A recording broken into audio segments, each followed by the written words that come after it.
welcome to the Road to Rich podcast. This is episode 5. I cannot tell you how excited I am today to have my guest with me, Zach Sanchez. Zach, I appreciate you being here at Turn Up Studios for the podcast today. Those of y'all that do not know Zach, and I would find that hard to believe, man, I feel like you know about everybody. I hope so. So Zach is the CEO of Think Real Estate, and you also are a co-owner of C&G Sporting Goods. Yep. Among that, you've done a number of different boards in our area. You've served with me on Habitat. Yep. Served on the chamber board. You're part of the Be the Light Family Foundation.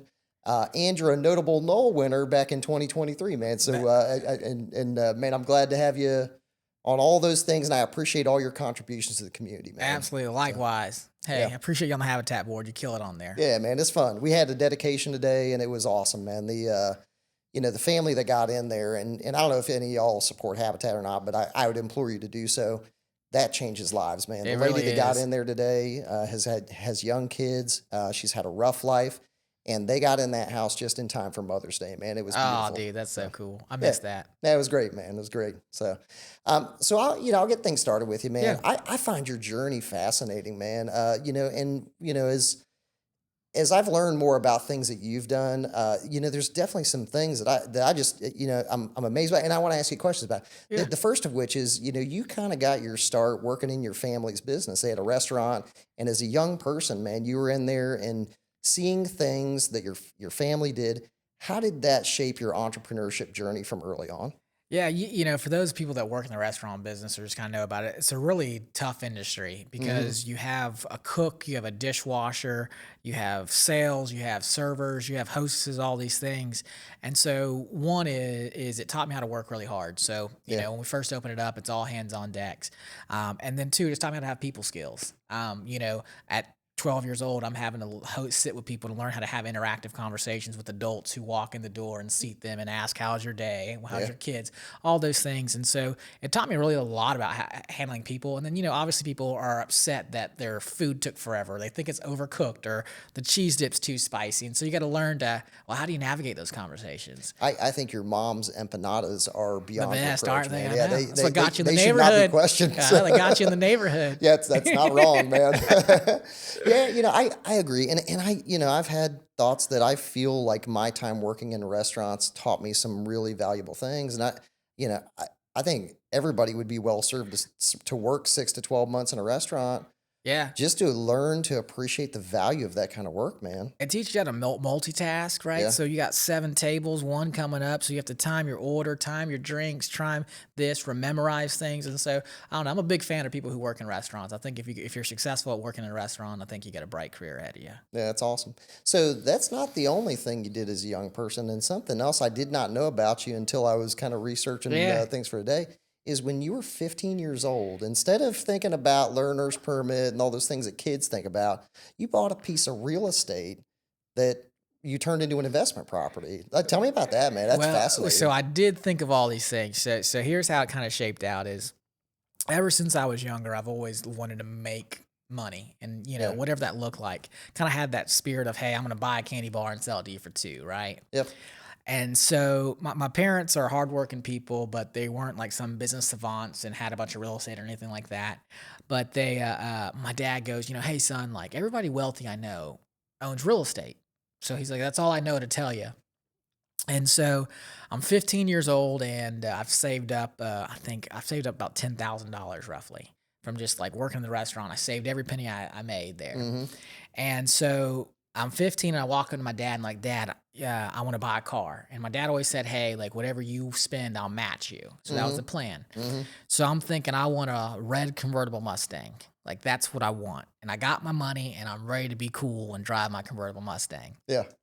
And so my dad's like, all right, son, like, okay, so you can either do that or we can find a piece of land. And he's like, I was talking to somebody that we go to church with. He's willing to owner finance it for you. If you put the $10,000 down, he said he'll sell it to you for $27,000 and he'll owner finance $17,000. Oh, no kidding. Yeah, $340 a month. Yeah. And he said, hey, why don't you do that? And then when you graduate college, I'll buy you a car myself. And so I'm like, but like, I don't get the cool car. You're going, your mom's still dropping you off at the high school and drop off line, and you're a junior and senior. And I'm like, yeah. So I'm sitting there and, I grew up like, hey, honor your father and mother. They have wisdom. And so I was like, Dad, I was like, I've always leaned on you for advice. So like, if that's what you say to do, like, I'll do it, but don't you dare be wrong, And so I bought that piece of land, really not knowing what I was going to do with it or how I was going to shape out. And so I bought that when I was 15. And then when I was 18, we started building a house from the ground up on it. Me and my dad did. Man, that is awesome. That is Yeah, awesome. it was pretty cool. So we didn't build everything from scratch, like the foundation. We had somebody pour the framing and the roof, like the big stuff.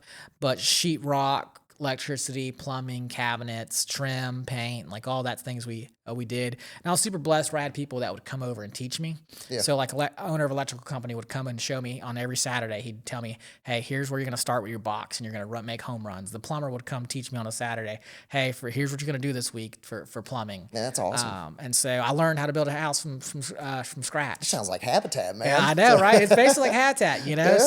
So it was a pretty neat experience. It taught me a lot. So was that a point where you look back and you say, like, this is kind of where I kind of figured out where I was meant to do? Like, did that? Yeah, so I worked in the restaurant business. Then I was in banking when I was 18, and so your day is always filling up with handling people's problems and people upset, right? Normally, and so I was like, when I build a house, nobody's telling me what to do. I'm working on it myself, and it's very gratifying to take something and make it this with your hands, you know? For sure. So I did that a few times, and I kind of just really enjoyed doing stuff with my hands and working hard. Kind of gave me something to keep me busy. I kind of, after I did that, I bought a few rentals at 18, 19. And so, by the time I was 21, I think I had 5 or 6 rental properties. And I just kind of was like, oh, well, let's just keep this good times rolling, Man, that's incredible. And you graduated college at 19, right? Yeah. So I went to, I was homeschooled until the 10th grade. And when I went to Mosley, I found out you could do dual enrolled classes. Yeah. And then I found out also that if you took night classes, that the Bay District schools would pay for your class and your book. Yeah.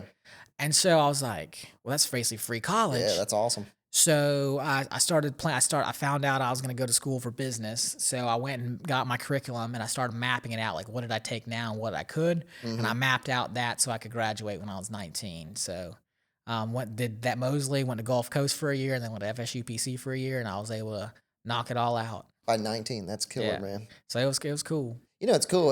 Having a convertible car is pretty cool, but becoming a real estate mogul early in life it's a lot. Is way cooler. I'm way cool. Glad I didn't get the Mustang. I'm super glad I didn't get it. No offense to anybody who drives a Mustang. Yeah.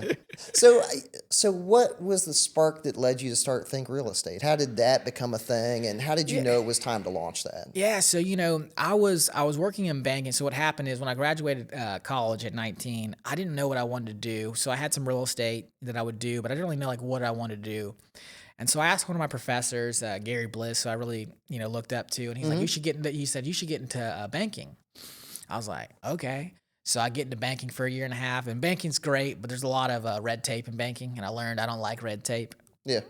So I got into insurance, and so I led a couple State Farm offices, my boss, Jim Dickerson, and I sold life insurance. I learned how to sell a lot there. That was where I really learned my sales capability. Yep. And then so after 6 years there, I realized I'm not an 8 to 5 guy. I don't like being confined to an office. I don't like structure like that. And so one day I'm going to work with my former business partner, Cody Shields, and I was like, I'm going to take the day off and just ride around with him. So we go take photos with drones back then when you used to do it yourself. We go to lunch. We go to the gym. We go meet a couple clients. And I'm like, this is the life. This is great. Like, this is the life. Like, I didn't know about the paychecks and how that worked, but I was like, this is great. So really what Think Real Estate is today, it's not what I ever thought it would be. I was like, you know what? I think what I'm going to do is just invest in real estate. Yeah. Flip houses and have rental properties and just do that full time. Yeah. So I got my real estate license just to be able to do the transactions easier and things like that. And then I was like, one day I was like, hey man, like if I quit State Farm and do this, you can just come work for me and I'll cut you a better deal than your current company. And he's like, okay, cool. So then we're like, what's the name going to be and all this stuff, we're sitting there. And so he came up with Think Real Estate, the name, the color and everything. He gets credit for all that. And we just started the company in 2018 and the hurricane hit in October, and we just had people walking through our doors, agents saying, "Hey, I want to join you guys." Yeah, that's awesome. So it was really a God thing that made it all started. We didn't plan on being, a big brokerage. We planned on just kind of cutting out the middleman at first, Hmm. but here we are today. It's kind of how it took shape. So Man, that is incredible, the amount of growth you've had in that time. And I've seen the evolution of it, man. It is truly impressive to kind of see where it started at and where you guys are at today. And the culture that you guys have at that is something that has always fascinated me too, because you guys have a great team, you've built a great team. What do you think is the key ingredients to being able to create the culture that you and Cody have created through the years and that exists now? yeah, so one of our biggest things is we were like, hey, guy, when we started it, we were like, hey, we want to have the customer service of Chick-fil-A, the look of Apple with the culture of Google. Like that Hmm. was kind of our motto when we started. And so this word culture is being thrown around, but what does that mean? What does that look like? How you do it? And we learned, you have to set the tone, but also you got to be really careful who you let in. Who let in? One bad person can ruin a group of 50 people like Yeah, that. yeah. You're totally right. And so we went through some things and we learned some things because we were new to leadership. But what you see today is we've learned that when we get people in, is we're looking at them. We have a mission statement, we have core values, and say, hey, do they fit our culture? Hmm. Are they about the same things we're about? Yeah, Like I tell people, we're not greedy people. We don't argue over money. We should be fight to give money away. yeah, And whether it's our job or not, we're gonna go above and beyond and get the job done because that's what's the right thing to do. yeah. So we just set those tones of, hey, here's how we're going to do business. And then when we're interviewing people and we're getting people in the fold, we're making sure that they're a good fit for us. And we say, hey, we're about quality, not quantity. And I get that feel from you too, man. And the things that I know about you and how you operate, your faith in your family, your perspectives on that seem to tie in greatly to the mission and what you do at Think. And has that been a very intentional thing of how you've done it, um, regarding the team that you build and the way that you treat employees and that kind of thing? Yeah. So, when we first got into it is when we looked at it, said everything's about people. Is our businesses can't run without our people. And I recognize, what got me started in the community was Big Brothers Big Sisters program. Hmm. So one day I'm sitting there and I'm 19. I graduated from FSU. I've built a few houses, house rentals, and by means I'm nobody special. But I'm like, wow, I'm really blessed. Like God has been really good to me, and I have a good life. I have I have parents, I have family here, a lot, my health. I have all these things, and it's like, well, it's my job. How can I be that to somebody else? Yeah. And so that's what we kind of look at, like, hey, how can we help somebody get to the next level? How can we Yeah. help that? Like, money is a vehicle, and hey, it can do a lot of great things, but also it can turn you into a terrible person too. And so, hey, let's help other people become better. Yeah, and I've seen you guys support so many different things, not just you, but your staff getting involved. And there's several organizations I'm involved with that your staff is a member of those things too, and contributing and volunteering and on boards and that sort of thing. And why do you feel that it's so important that business leaders step up into those positions of influence in the community? One, kind of like I said, there's a lot of people out there that have done stuff, and I feel like you have to pay it back, kind of like the Kramer's model, Yeah, I pay our yeah. civic rent. But also, it's like there's a lot of great organizations out there that could do so much better if they had the mind of an entrepreneur or somebody in those chairs, Hmm. those board. Because the reality is you're not going to go work for Habitat for Humanity for the pay. Hmm. That because you have a business here that makes you XYZ, but the board could really use your expertise and your knowledge like it is today to help it grow to what it is.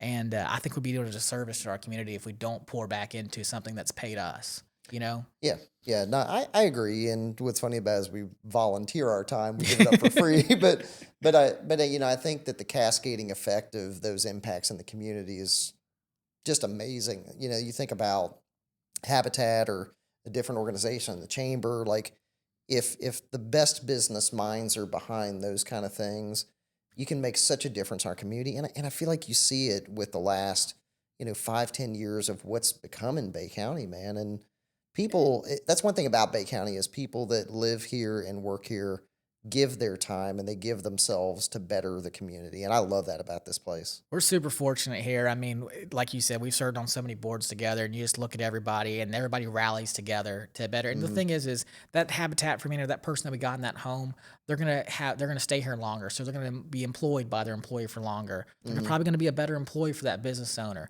They're probably gonna upgrade that house one day. So really, it all comes full circle. Yeah. You know. Yep. For sure. So, how do you feel that Think Real Estate has evolved, and where do you see yourself evolving in the next 5 years? Yeah, so it's been you know we got in right after Hurricane Michael, and for those that don't know, housing was a huge need for 2 years. So we go through this Hurricane Michael just surviving, Hmm. then figuring out because we're brand new in business. Then COVID comes on, and I call it the Wild West of real estate, where every house has 7 offers on it, and Yeah, that was wild. you can't answer your phone fast enough to keep up with business. Yeah. So the Wild West days to now today, where it's not, it's a little different. And so as you go through it, and then a couple years ago, my former partner Cody asked me like, "Hey, can we look at you buying me out just because my passion?" He wanted to do some digital marketing Hmm. and stuff. And so then now you go from a partnership of we got two people here with their ideas, and now it's just mine now. And so I've come onto the opinion I like to go big or go home. Yeah. So over the next 5 years, my goal is to be number one from Port St. Joe to Destin. Yeah. So it's a little bit of an audacious goal, but we're number three here in Bay County. I think by next year we can be number one. So then we just gotta replicate that one It, side over. if I've learned anything from you, it's that you're willing to put in the time to get there, and I see it with you all the time with the effort that you put into it and the thought behind it. You are very cerebral about the way you attack situations, man, and I'm sure you'll get there. So, Well, thank you for the yeah. kind word. Hey, I know nothing else than work. Well, in my time, I've learned a fair amount just from having conversations with you, man. And I appreciate that about you, that you do put a lot of thought behind the things that you do. And I I see the things that you do, and you're volunteering, in multiple businesses that you're involved with, and as part of that, how do you maintain and protect your time with your family? I know that's super important to you. That Yeah. your wife and your kids. You're a great father, man, and a great husband. I see those things. But balancing that between all those things that you're involved with, how do you maintain and protect that? When I was after the storm, I think I was on 7 boards at one time, and I only had one child. I think it was, yeah, I was right on that, and I was like, I can't. As we had another, I was like, I can't do this. So Yeah. I slowly got off of a lot of them, but I don't have exact science to it. But every day I think, okay, what is my week like of how much hours I can spend with my kid? So imagine you work 8 to 5 every day. Hmm. Really, you get 2.5 hours between 5 o'clock and bedtime, right, every night with Hmm. them, and then Saturday and Sunday. So what I try to do is only work or go to events twice during the week in the evenings, but then I'll try to come home during the day for a couple hours to Yeah. offset that, Yeah. and then try to be home on weekends as much as I can. Or if I can't, then we'll go on a little trip or something.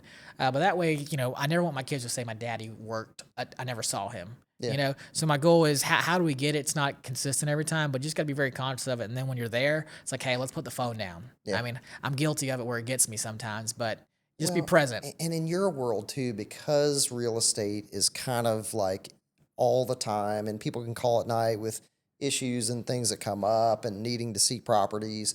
I feel like that's something that would be a challenge in your position to be able to deal with that. You just got to be really intentional about it. Yeah. Me and my Olivia, my wife, just got back from Nashville last weekend, and how that happened was like 3 weeks ago. We knew some people going, and I was like, "Hey, we haven't had like you and I time in like a couple months, like some really good stuff.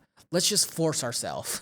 Let's go to Hmm. fly to Nashville and force ourselves to be just us, no kids, no work, no nothing." And sometimes it just takes little things like that to, you just got to be super intentional about it, Yeah. because if not, it'll slowly creep away from you. No, I agree. I think you have to, because the time goes so fast, man. Your kids are pretty young. Mine are a little bit older than Yeah. yours, but mine are 10 and 12 now, and that time I feel is just flying by, and it's not going to be long before they're off doing things and don't need me anymore, right? Yep. So you got to treasure that time, and I think that's a really hard thing for entrepreneurs, that when you're running a business and doing all the things you got to do to make that happen, um, it is something that you hit the nail on the head with intentionality.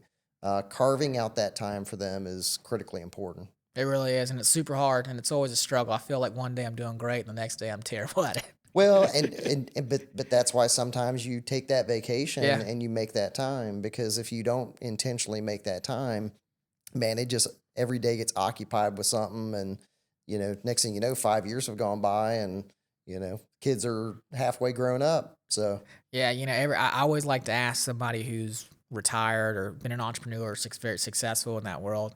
And I guarantee you 98% of the time, if you say, hey, give me one piece of advice you'd give me and give me a 33-year-old with 3 kids. yeah. And every single one of them almost never fails say, I wish I would have spent more time with my family. Yeah, I think time. I mean, time is our most precious commodity, man. And I think when I started my business in the very beginning, I thought it was great to make money and be successful that way and provide.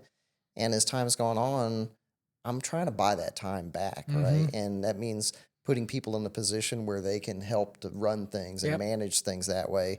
My perspective with my staff has changed too, to where the way I look at their relationships with their family and what I ask them to do at the office has really affected the way I manage. And I wanted to ask you about that too, like becoming a father of you know uh, of 3 kids and having a wife. Like, Yeah. how has that affected your management of your staff?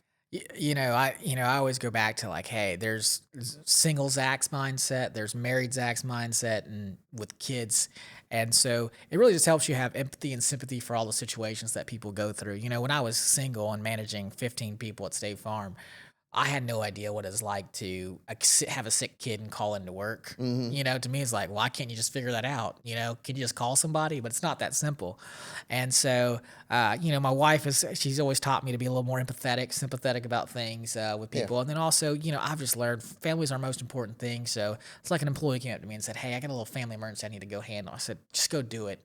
If there's Yeah. anything super heavy that a customer needs, push it on to me and we'll figure this out. But Yeah, it's always amazed me that as I've gone through having different staff over the period of time I've been in business, that there are so many issues going on in my employees' lives all the mhm. time that I may or may not know about. That being able to give them the empathy and give them the time that they need to handle their personal situations and their family things that come up, I think is meaningful to them, and it's meaningful to me too, because I think if you flip the script and you're in that position, I think you'd want somebody who's understanding about what you do. And sometimes it means you let the employees work remotely. Sometimes it means that if they need to run out and go watch their kids' grade school thing, Yeah. make it work. Yeah. Well, I've learned this. If our home life is bad, work life is bad. Yeah, And so, let's make sure our home life is really good. yeah, Because if it's not, then it's going to reflect in the work. yeah, for sure. So there's the selfish part of it. Well, and I think sometimes you can tell, like when Yeah. somebody comes in and stuff's not right. You can see it on somebody that way, especially if the people that you work with every single day, man. Hmm. You're spending more of your life with them than you are your family sometimes. Yep. So I think that even if they don't say anything, they're carrying it with them in the office. But we always try and tell people, when you walk in that door, man, this is a place that's a safe place, that whatever worries you have in your life, man, we're going to try to have a great time today, and we're going to try and enjoy the day and make the most of it. I love So, that. so we try to leave some of that at the door, man. Yeah. And I think work in some way can be a oasis from that. Yeah. And it's funny to think about. It's not that you don't think about it, but I think you can choose to focus on the task at hand, and whatever's going on elsewhere, let it go. Yeah. No, absolutely. Yeah. So, as far as people that are starting businesses, man, I've seen you, and again, from early on, you've been an entrepreneur and really just, doing amazing things from early on. For young entrepreneurs, man, what's some advice you would give them? I probably there's a lot, but I'd say one, don't be scared to just go. Mm, Don't wait for all the green lights. You'll hardly ever get them. And there's people, there's two types of people. There's people who overthink things. There's people who just go with no mm, thought. Figure out how to have a little bit of both in you. yeah. You know what I'm saying? Like think a little bit. I always say like, hey, just make sure that if you fail, worst case scenario doesn't kill you. Yeah. Well, Yeah. I always gotta say, don't bet the farm. I always like to be Yeah, calculated when I do my risks. yeah. I'm fine taking risks, but And you want to do think your homework, right? do some things, but at some point, I mean, if you're spiritually like, hey, pray about it. If you got a good feeling about it, I mean, go with your gut. Don't be too scared, because I don't know how many bad scenarios have come up that, like, man, I wish I would have never done that I couldn't have recovered from, if that Yeah. makes sense. Yeah. So don't make any terrible financial and get a ton of debt or anything crazy. But if you got an idea, try it out, because I always say it's never about, we think, oh, if I start this business, it must grow and be successful in our eyes, make a ton of money. Mm-hmm. But what you learn through that, the people you meet, the learning pattern, everything that you go through, and that can help you out so much money in the next stage of life or the next venture that you're going into. Yeah. And I think that, like, I learned that with CNG. I come from a world of sales, of a one income stream of, hey, we get paid at closing, to a retail store where we have to spend $1 million to pray a customer walks through the door and buys something. Yeah. You Yeah. know? Yeah. And so it's a different mindset, a different thing. And, whatever you learned here, hey, let's take it and figure out, how to apply it to the next venture. Yeah, and even the most successful entrepreneurs, man, they're not 100% successful. If they have 6 businesses and 4 of those 6 succeed, that's great. It's a great right? day. Yeah. And I think people forget that when they start businesses, that not everything you're going to touch is going to turn to gold. Yeah. Right? And too, I'm not, I say, like, hey, they're like, well, I want to make a ton of money. Well, what's the real goal? What's the reality? Like, look at your business and be like, hey, what's realistic about this goal? Can I make 6 figures? Is it 50? Is it whatever? And be happy with what your market cap is, probably, maybe. You know what I'm saying? Mm-hmm. Like, hey, go into it and find joy in that, and don't compare yourself to somebody else. Yeah. Because it's not all the same. But just get out there and do and have a great time with it. Yeah. Take a little calculated risk, but I always say, hey, just go for it. You never know what could happen. Jump. Yeah, absolutely. I've watched you through different things that you've done in your career, man, and I admire a lot of the things that you've gotten into and the way that you approach business. Did you have mentors that, taught you things? Are there guys and people that that stand out to you that were really strong mentors that way? So, throughout the years, I've never had like this one person I could say just like, hey, this was my mentor. My dad, obviously, my mom and dad were always really good to me in teaching me just sound principles to go through in my life. When I was at FSU PC, Dr. Bliss was a good mentor me for the time I was there. And so each stage of life, I've kind of had somebody that kind of guided me through whatever kind of season I'm in. Kyle Schutz, he's always been a great one to me sound. Me as well. Chuck Purdue in the community, Chris Young. There's a lot of people out there that, some people that have really helped me, and a lot of close friends of mine that just, Jay Trumbull, they just kind of got you can go to them with some wisdom, and they're genuinely rooting for you.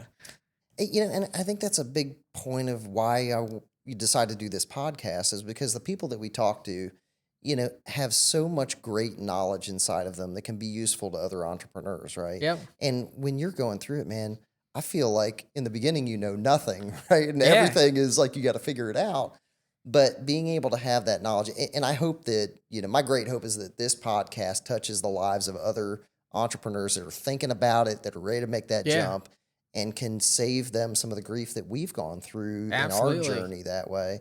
And that really was the point of why we started doing this. Yeah, and you're gonna have them, and I've had a lot of people where I always say the best thing you can happen is when somebody goes, hey man, I've been there, you'll get through it. Yeah. You're going through the suck, I call it, as an entrepreneur. Like, you're like, this is gonna fail. Why am I doing this? Like, I want to quit. And somebody be like, hey man, it gets better. Don't worry about it. Yeah. You learn through failure. But it's just part of it. But I will say another piece of advice is don't be scared to walk away. Yeah. Jump, but don't be scared to walk away from something as well. Yeah. I know there's times where I've had a fear of, oh, what if I miss out on this opportunity?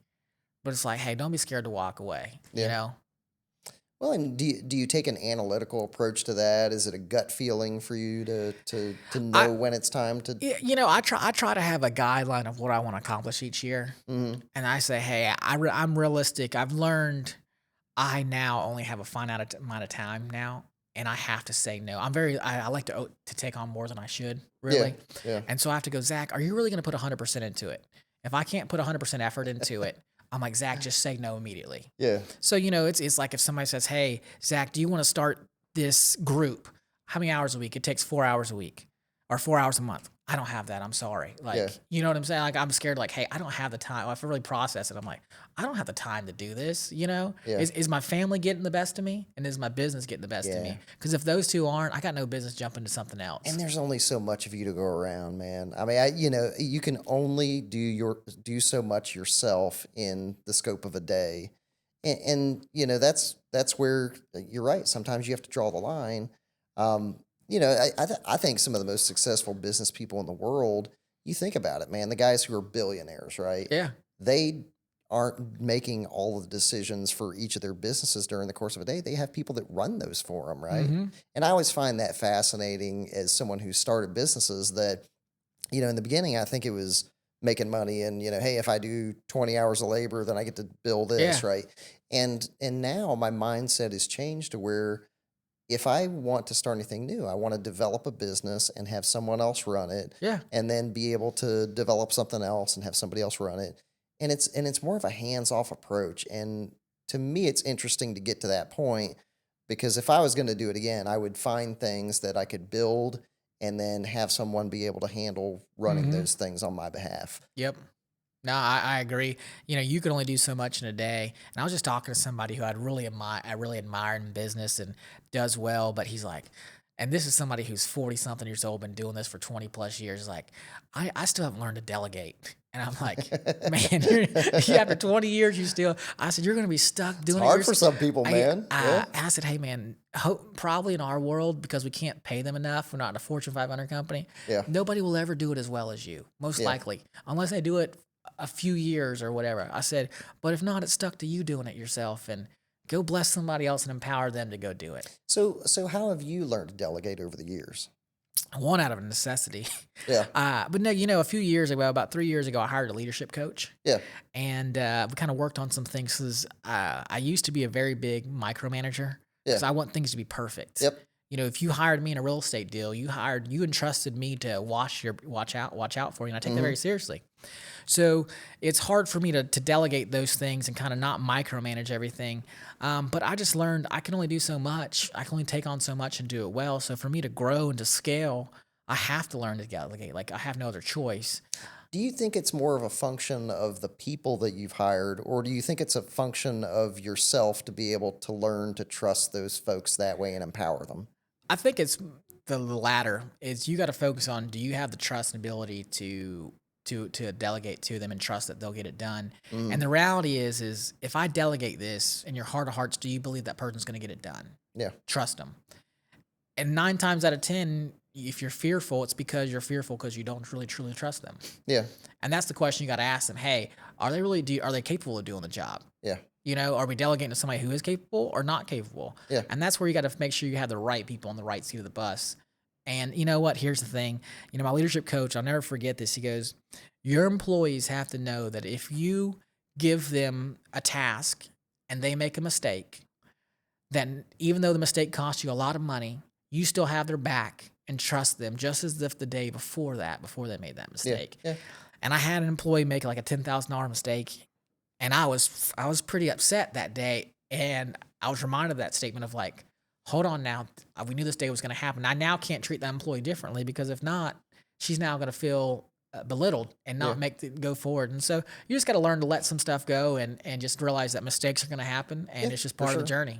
And I don't know if you remember Cliff Parker that used to live here in town. Yeah. So Cliff told me one time, he goes, your best employee you're ever going to have is only going to do things 89 to 90% of like how you do it, right? Yep. And it took me a while to think about that advice and kind of think about how it is, but I also think that what he meant by that was the 80 to 90% of how you would do it is close enough, man. And even like I'll say this, whenever I go out of town, now I used to go out of town and just freak out because I was like, oh my God, like I got to make all these decisions and I'm not there and all this. And now I go out of town and my staff, who I have over time learned to empower in decision making, makes decisions. And maybe it's not always what I would choose to do, but it's okay. Like the 80 to 90% of how I would do it, they generally know my principles of how I run my business, and they know how we want to treat clients. If they're not getting it all right, to me, it's okay. Yeah. Do you feel that way? Yeah, yeah, no, and two is what I've learned is not only it's like, hey, it's okay, but sometimes their little bit of difference of variation is actually better for the company Yeah. because sometimes you and I are so the company and we're so this is my baby Yeah. when really we're a little bit biased in it where this employee isn't, and actually what they're doing is better for the company overall, even though you don't think it or see it that way Yeah. today. Yeah. One time a employee made a decision, and I was like, "Well, that was a dumb decision. Like, I would have never done that."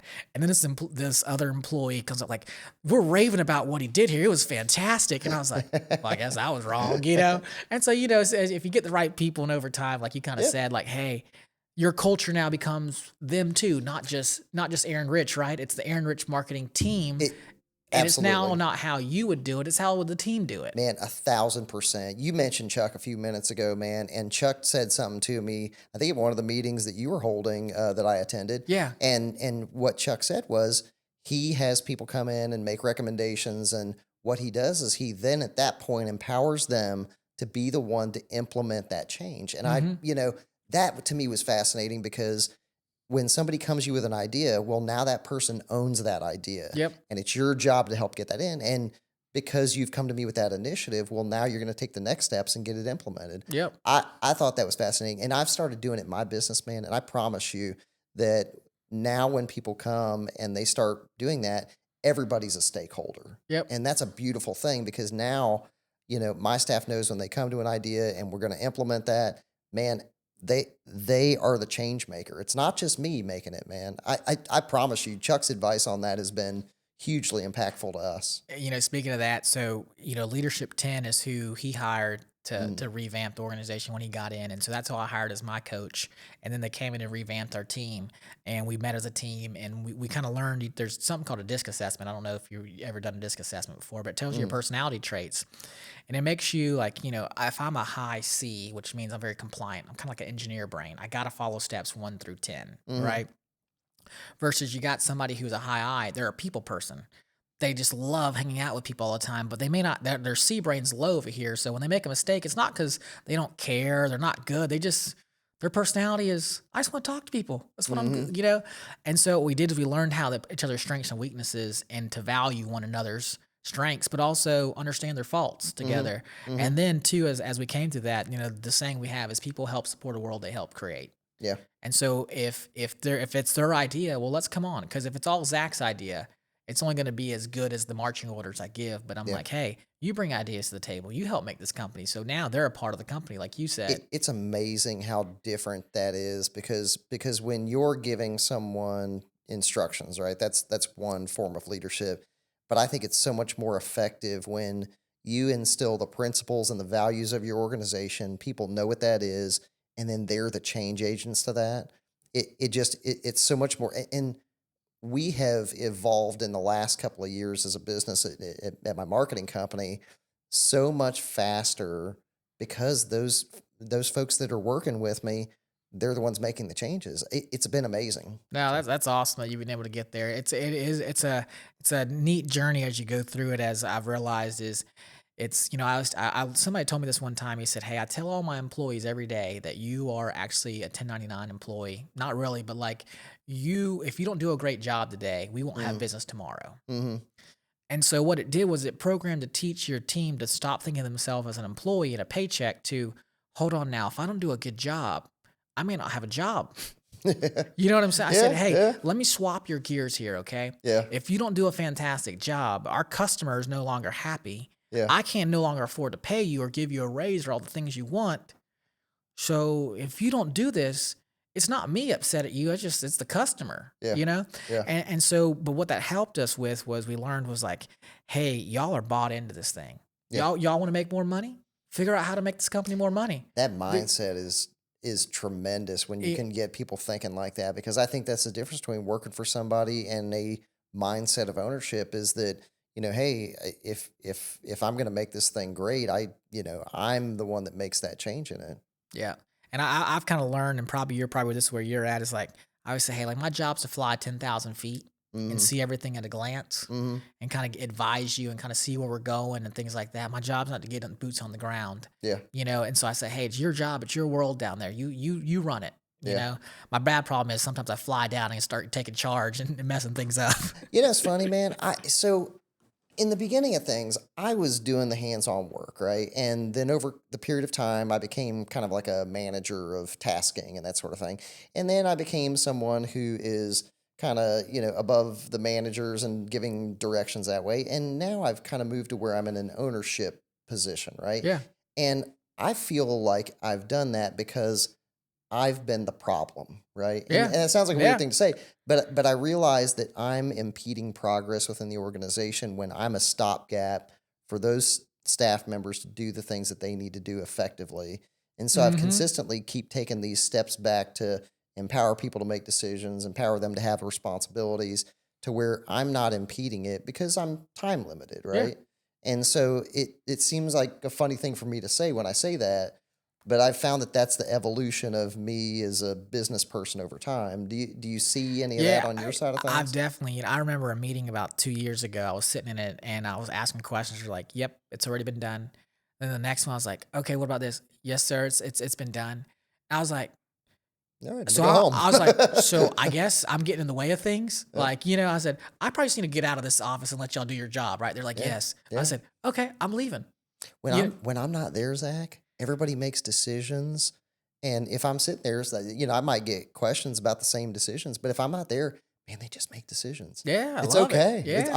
I'm great with that. So I just need to probably go golfing or fishing or Yeah, something. So I yeah, always say, hey, I love going out of town because you figure out what runs with you and what doesn't. yeah. And so it's like, hey, and if you're like, hey, I went out of town, I didn't deal with anything, like, I probably worked too much then. Like, I probably involved too much. Yeah, yeah.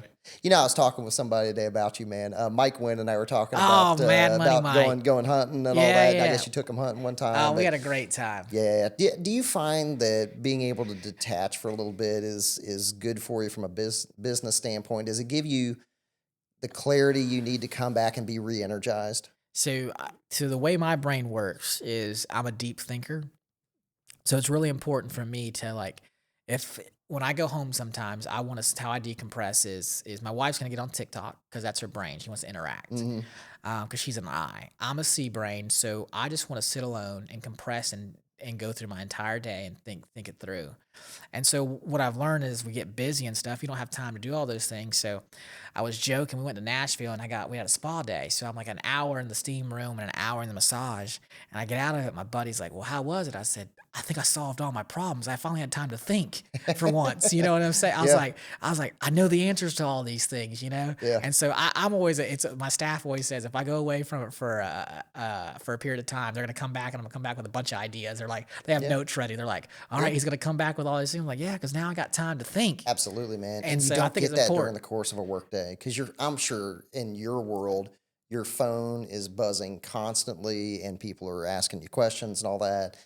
I am sure that during the course of your day, you have a million distractions. So, Yeah, and it's hard, but it's part of it. So I think it's really important to have like block some time off. And I yeah, love going away for quick trips just because it makes you force yourself. So I'm all about getting away for a weekend and just forcing yourself to process things. As I'm walking through Nashville, I'm looking at this person's marketing. I'm looking at this, and for once, I get to see things differently versus just being yeah. in the grind and sticking on my phone. Yeah. And I think that's a takeaway for young entrepreneurs that I wish I had figured that part out a little bit earlier on that being able to have time where you get away from the day to day and you can plan, right? I don't think I figured out till the last couple of years where I really need my time to plan where it's quiet time Yeah. where I can think and then come back re-energized with hey, here's 10 different things I think we need to look at and do and talk to staff about it and get those things implemented. Mm-hmm. Super valuable. So Yep. I agree. I totally agree. yeah, somebody about and was talking about you too. I had lunch with Mike Wynn, and I think Mike's story is fascinating because he's a bankruptcy attorney, and Yeah. I if I met Mike, that would be one of the last jobs I would ever figure that Mike does for a living. But I love his philosophy about it, man. And Mike deals in large part with people's failures, right? Yeah. And I love his perspective that these people come to with failures, but they're just beginnings for the next thing, man. What are your philosophy on failure and how people can overcome that and kind of start a new beginning? Yeah. One is recognize that while you may have failed in the moment, you didn't fail in the grand scheme of life. Mm-hmm. This is, the great thing about somebody like Mike, he sees people fail that we think, oh, their world's ending. And he sees them rebound, so to speak. Mm-hmm. It's really not as bad as we think it is. Mm-hmm. And so I always say, was like, hey, as you get this failure, look at it as, and I always tell people, they'll be like, well, we just made a $50,000 mistake. And I'm like, well, let's be glad it was not a $500,000 mistake. Yeah. I was like, hey, I'd rather learn today on a $50,000 mistake than learn on a $500,000 mistake. So, hey, we may have failed in this moment, but as long as we learn from it, let's get on with it. Yeah. Because we're going to fail. And the only way we're going to learn is through failure. Absolutely. Do you feel that your faith has a hand in how you've learned to deal with failure? And, I mean, God puts us in these positions to learn things, and that, these are things that these difficulties that we get in our lives are things that we get valuable lessons from. Do you feel that that's been a hand in how you've dealt with things over the years? Yeah, so my favorite book in Scripture is Proverbs, just because it's all about wisdom, and so I'm a lover of wisdom. And it says, for those who are listening, wisdom calls out in the streets. And so what that means is that wisdom is out there if you're searching for it. And so is every time something happens or I'm talking to people, I'm like, hey, give me something. Let me learn from this. And so if we have a failure, we have an opportunity to say, hey, what went wrong? What could we have done better? I always say the first thing I'm gonna do is I'm gonna look at myself. What could I have done better in this situation? Even if I won or it was a halfway failure or something. But Solomon, the wisest man in all the earth, said, I know nothing. Yeah. That's the beginning. The beginning of wisdom is understanding you know nothing. Yeah. And so if you recognize that, hey, I'm not that smart, like, hey, let's just recognize it, let's learn from it, and let's go on. But there's something great in learning in the process, because, in life there's hills and valleys, and you don't learn anything on the mountaintop. Yeah. You learn down here. Well, and life isn't just about the successes. Like, all of life is successes and failures together. It's all one thing that way. And, I think if we're going to be appreciative about life, I think we have to appreciate all that and learn what we can from all of it. Yeah, when I was 14 at the restaurant, one time it was 2008 when the economy was terrible, and we would have like 5 tables a night come to this restaurant. So if you make $10 a table, that's $50, right? Maybe. Mm-hmm. And so I look at that, not that that's a failure, but there's that. So one lady, she came in, I don't know, she must have been visiting, and she tipped me $100, and $100 to me at 14 was huge. I look at this receipt and I go, oh my God. I literally, and I'm not an excited person, I ran a lap around the outside of the building, like screaming. I was so happy.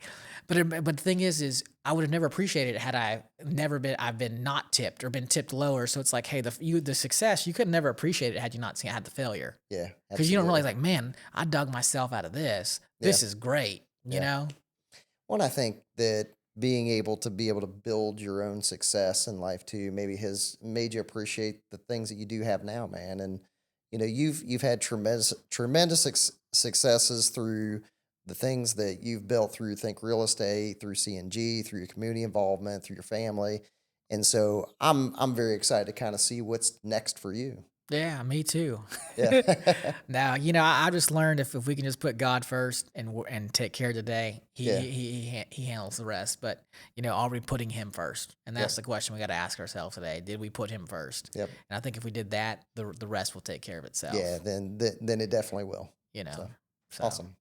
Well, very cool. Well, we're about out of time for today, but man, I cannot tell you how much I appreciate all of what you are. You do a lot of things for our community. You do a lot of things that impact a lot of lives. And I can't tell you how much I appreciate what you do and your friendship. Likewise. It means a lot. Yep. Awesome. Well, thanks. I appreciate y'all joining us today. Thanks to Turn Up Studios for hosting our podcast. And we will catch you on the next episode.